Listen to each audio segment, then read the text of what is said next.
country.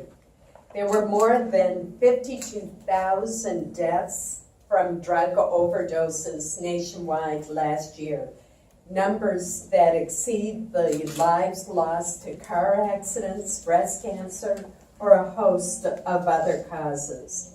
And those statistics are shocking. But here's one that bothers me just as much, if not more. And that is, in the state of Maine alone last year, there were 1,000 babies born to addicted mothers. 1,000 babies. In the United States as a whole, a baby is born with an opioid addiction every 25 minutes. In this crisis, as in past crises, grandparents are coming to the rescue.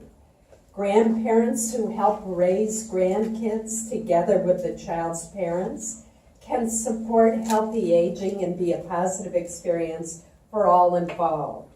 Across the country, however, some 2.5 million children are being raised solely by their grandparents. In some cases, the parents have been lost, or the parent has been lost to the opioid crisis and has actually died. In other cases, they're in denial and still addicted and unable to care for the child. In still other cases, they're in prison and unable to provide that day-to-day care.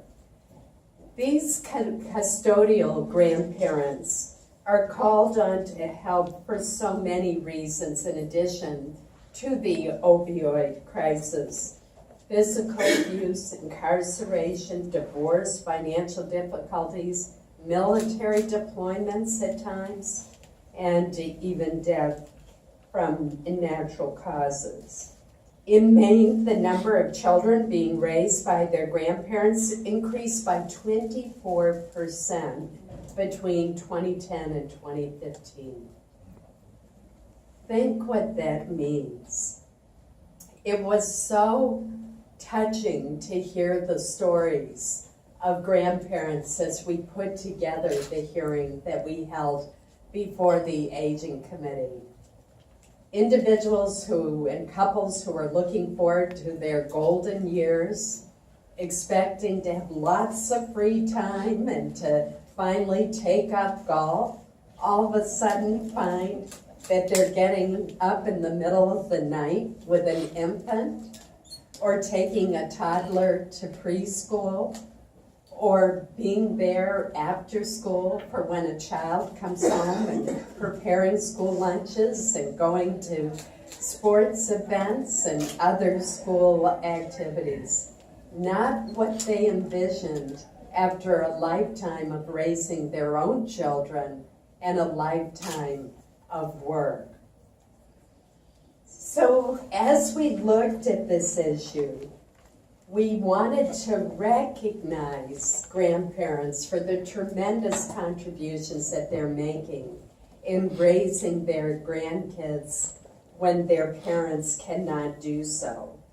And we felt that by holding this hearing, we were increasing awareness, just as Generations United is increasing awareness, that these individuals, as has been previously said, can't do it alone. They need training, they need support, and the children who have been exposed to either addiction or to abuse or to other trauma need help also. And helping people make those connections is so important. That was a clear message from our hearing, was the need for kinship parents to have greater access to information about the resources available to assist them. And that is why Senator Casey and I introduced the Supporting Grandparents Raising Grandchildren Act.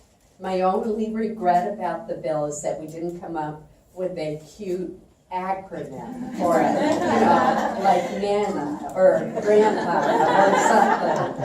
So work on that. We can always change the title later. Our bipartisan bill, and if any issue should be bipartisan, this one should be. Many should be, but this one absolutely should be. Our bill would create a federal task force that is charged with developing and disseminating information designed to help grand families. This would assist families in navigating the school system. Think how school has changed since we were young students. It's a different world now.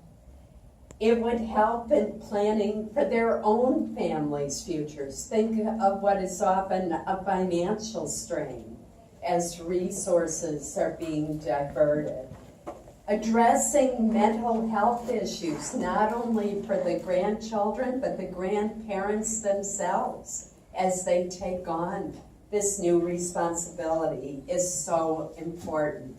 And related to that, there's such a need to build the social and support networks. So I want to thank Generations United for helping us with this bill and for encouraging our efforts and endorsing the legislation.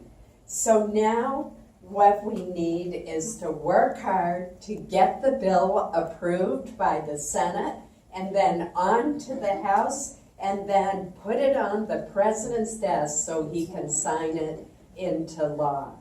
So I know that you're doing so much, and I really applaud the release of your 2017 State of Grandfamilies Report, because that's going to help us get this bill through. But I have one further request, and that is for you to ask your senators to co-sponsor our bill. The more co-sponsors we get, the better, so that we can get it through the process and on its way. I know what a difference it can make. And as a society, it is essential that we do all that we can to help those grandparents who have stepped in to ensure a better life for their children's children. Again, my thanks for this award and for all that you do. You're making such a difference. Thank you so much.